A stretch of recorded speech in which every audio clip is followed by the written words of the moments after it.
Good morning, good afternoon, or good evening, depending on when this video finds you. Just wanted to talk a little bit about the things in our community that are kind of hurting us in a sense. And, I know growing up, I was taught to go to college, go to school, and get a good education, so you can get a good job. And right today, we keep promoting college as the only means to economic success. And I remember an interview with John Chaney, the former basketball coach at Temple University in Philadelphia. This was back in the maybe mid-90s. I read this interview, and I wish I still had that article. But he told an interviewer that we had lost sight of what college was for.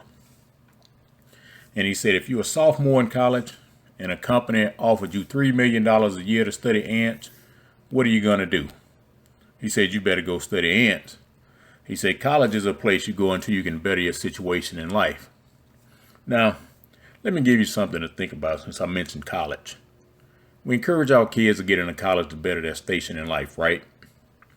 If they don't get a scholarship, they have to work a job or take out loans to finance their indoctrination.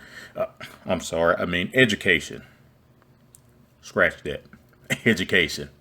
After 4 or 5 years, depending on the school of choice, our kids end up graduating with a debt equivalent of a brand new luxury car or a mortgage on a house. Especially if they're going to school to be a doctor. You're talking about 6 figures in debt. And like I said, that's a mortgage on a house. So, in essence, we've already cursed our kids' future financially by encouraging them to get a 4 to 5 year house note to not even be able to afford an apartment when they graduate. Last time I checked the Forbes 400 list, most of those on the list didn't even have a college degree. We keep hearing that most businesses fail within 5 years. Well, that's conditioning and programming to encourage more people to become employees. But have you heard that college graduates age 25 and under, at the rate of about 53%, are unemployed or not employed in the field that they went to school and got their degree in? You'd never hear them talk about that, do you? Have you heard that of the 330 million people in America, that a total of about 92 million are unemployed? Just think about it. Since this COVID situation has hit, they said another 42 million have lost their jobs, unfortunately, or fortunately, depending on how you take it. A lot of them not coming back. And practically 30% of the workforce, or the working age people, that are basically unemployed. The workforce is only employing about 62% of the working age people, which is the lowest it's been since they started keeping track of it in the 1950s. Now, if these numbers are high as a nation, what do you think the black community looks like? We keep talking about the number of businesses that fail, but we never talk about the overinflux of college graduates that cannot even find a job in a shrinking American workplace.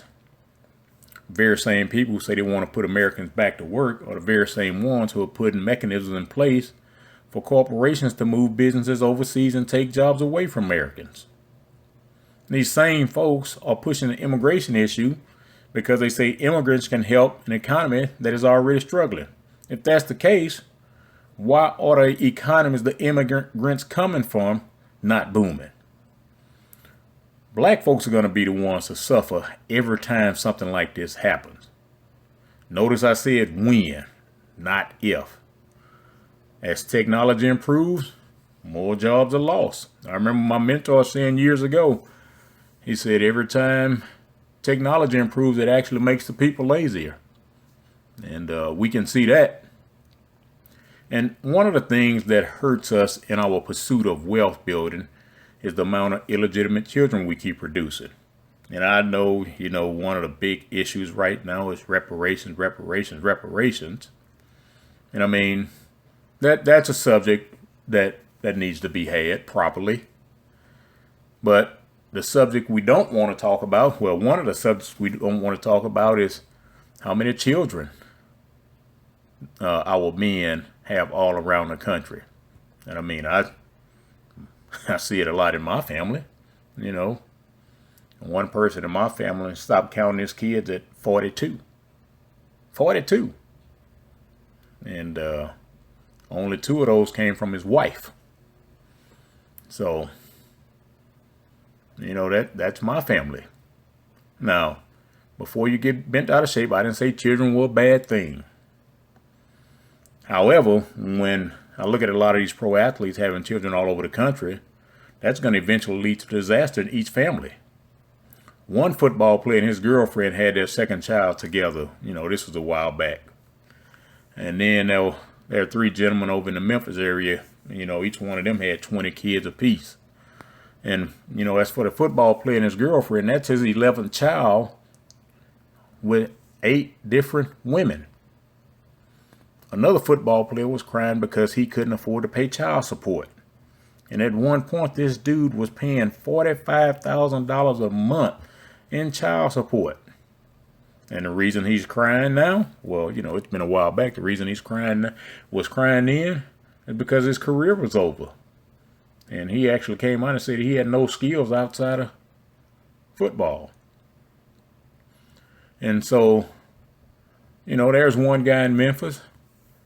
They actually nicknamed him Drop a Seed. And he had fathered, last I saw, he had fathered 30 kids by 11 different women.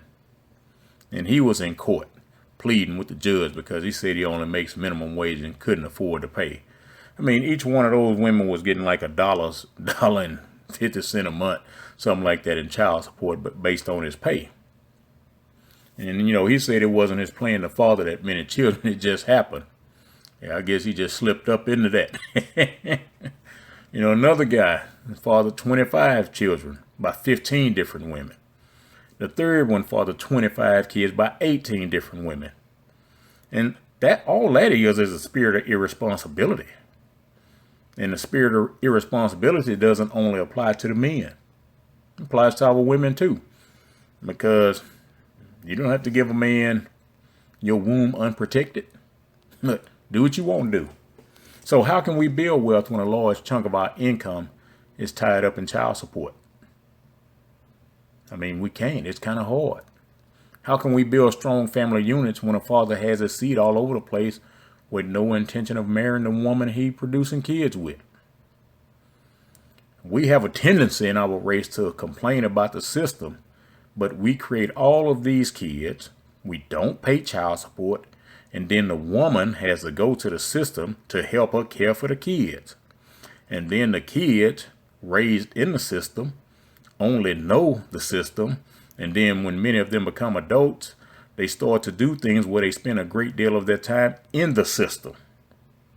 And people have studied this, and it says when a child is reared in a single parent home, the poverty rate is around 29% in the black community alone. And for over 2 decades, it's been shown that when a household has a mother and father in it, the poverty rate is below 9%.